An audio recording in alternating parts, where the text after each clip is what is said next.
Hello. Welcome. Ready? Am I up? I'm going to go out on a limb. This is probably the most audacious pitch you guys are going to hear for a while. My name is John Adcox. I'm here to tell you about Gramarye Media. The idea of a story incubator is pretty simple.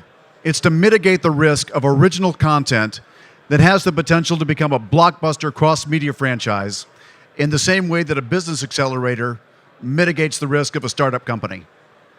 This is no secret to most of you guys here. Only about 10% of all companies succeed. But more than 80% of startups that go through accredited accelerators succeed. That's a pretty big jump. We ourselves went through Flashpoint at Georgia Tech, one of the nation's most successful incubators. That's where the idea of rigorous process for reliable innovation was hammered into our heads every single day. My friends, stories are also incubated. They too can be innovated reliably. Once a story goes through our incubation process and we can see and prove an audience, we move forward rapidly into production, moving from incubator to accelerator, using technology, a lower cost of business, and some of the nation's most generous tax incentives to produce at a much lower cost. And then we'll control distribution. It's a simple model. I wouldn't talk about something as audacious as disrupting the Hollywood model if I hadn't been able to surround myself with an absolute rockstar team. For example, Don Dudenhofer, my partner, won the first ever Primetime Emmy Award for interactive television. Alice Newhouser, our president, has worked on more than 100 movies, has actually run studios and production companies, and in fact arranged the pre- and post-theatrical financing for the movie Terminator 2, which is kind of funny because Erta Zabarlis, our chief technology officer, was the lead investigator at DARPA for artificial intelligence and self-awareness. So having the two of them together, what could go wrong, huh? And frankly, the Hollywood model is one that is ripe for disruption. We know that because Hollywood executives themselves told us so, which, by the way, is a fantastic lesson for startups. The people you're trying to disrupt are not your enemy. In fact, they can be your best friends because it's their headaches you're solving.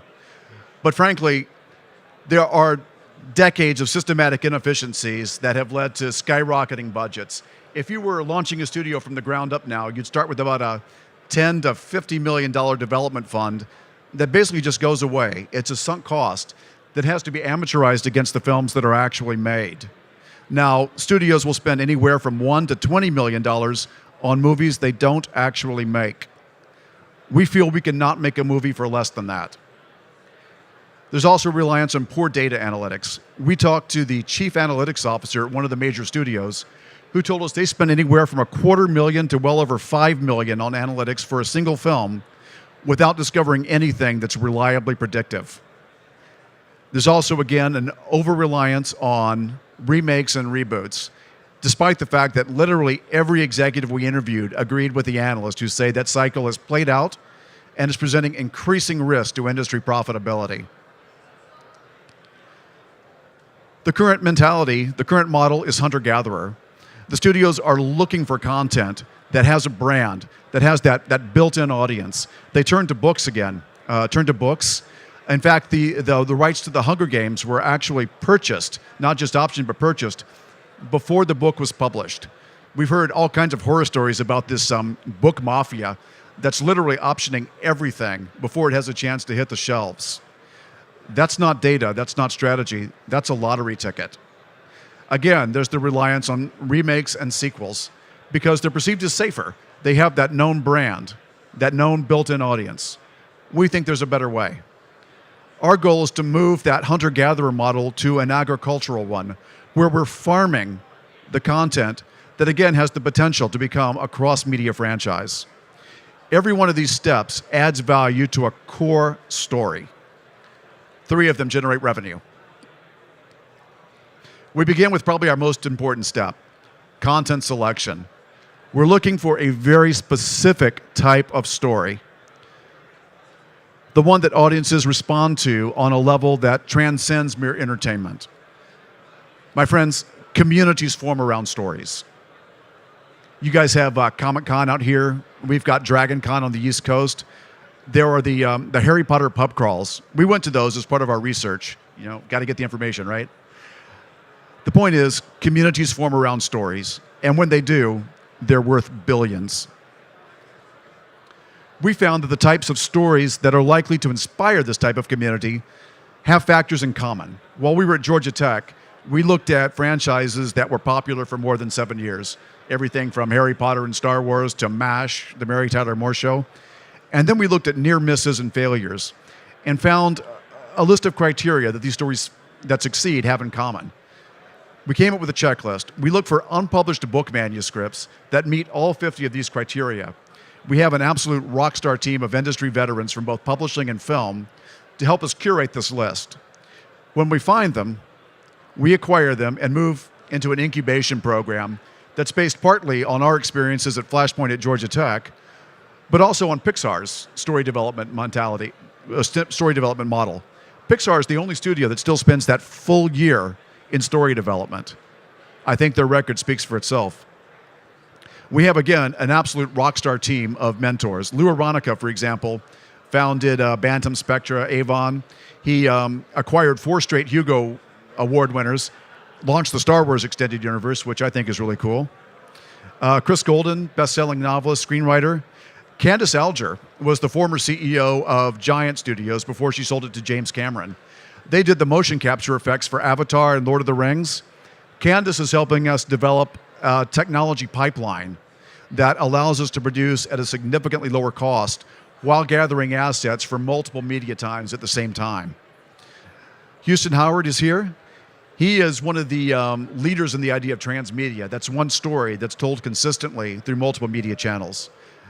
These people help us raise the quality of the manuscripts we acquire, spending a full year working with those authors, not only improving the manuscript, but teaching that author to be an entrepreneur and to prepare that manuscript for adaptation across media channels. That includes a budget, a script, and a plan.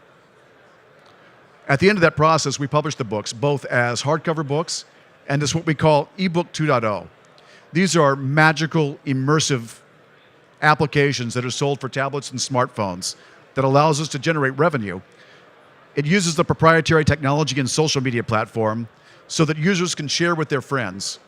They can become more part of the story. It's immersive, it's magical, it's a wonderful story experience. Also, we have a dinosaur.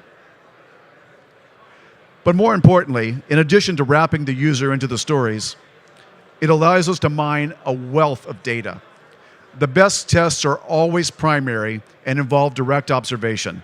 This is not voodoo analytics, it's not comps, it's not an actor's track record. We're looking to see if an audience community has formed. If that community is there, we'll greenlight a film and move forward. If it's not, we pass. We reward fans for their work with a blockchain token. These are the coin of the realm in a virtual space we're creating. It's a content space. One of our developers compared it to a cross-up between Second Life, Fortnite, and Facebook, which is really great. It's a gaming space, it's a networking space, it's a community space. And these blockchain rewards are the coin of the realm. Every time a fan shares with their friends, helps us spread that viral spread of brand awareness, helps us gather data, we give them a token. And that allows us to pick the winners. When a story emerges with a present community, we'll greenlight. That's measured by unit sales, of course, but also depth of community engagement, community shares, and of course, data mining. Then we move directly into production.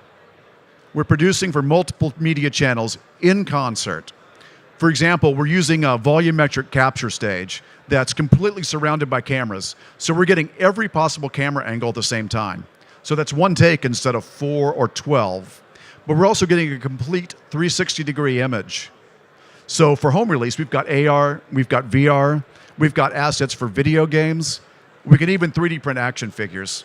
And then when the director says cut, we can shoo off the American cast and bring in the Chinese cast or the French cast or the Indian cast and get native language and culturally specific versions for world markets. Like I said, these franchises can be worth billions. and our token holders will participate in every media expression in perpetuity, from film to books to toys. And then finally, thanks to our partners at Sequence, we'll control direct distribution to world markets. This is not just a Gramarye raise. We're creating a complete ecosystem of partner companies that together create the virtual studio of the future. For example, we'll have direct distribution to brick and mortar theaters and bookstores, as well as streaming and online platforms. That's critical. We're funding this with a compliant security token. Every token represents a share of preferred stock. It's tradable in exchanges, and it does entitle you to dividends, 15%. Our first round is $10 million. This gets Gramarye up and running. It also allows us to incubate 150 titles and generate revenue. The revenue is very significant. Our financials are available. Round 2 allows us to create the entire creative industry ecosystem: distribution, real estate, technology, commercial publishing, and a whole lot more. I told you it's audacious, but it's an important model, and the returns are amazing. Right now, the presale is open with a 30% discount. We will be closing that at the end of the month, but don't worry, even after that, the discounts are very generous. We hope you'll join us. I thank you very much for your time. There's a URL on your screen right now that says gramaryemedia.com/invest. That's where you can find our investor information, our financials, and a whole lot more. Speaking of story, I'm going to have to leave you on a bit of a cliffhanger, but I've got a whole lot more to tell you. Our team is over at the booth, literally right there. You can see our banner. I hope you come join us. Thank you very much for your time.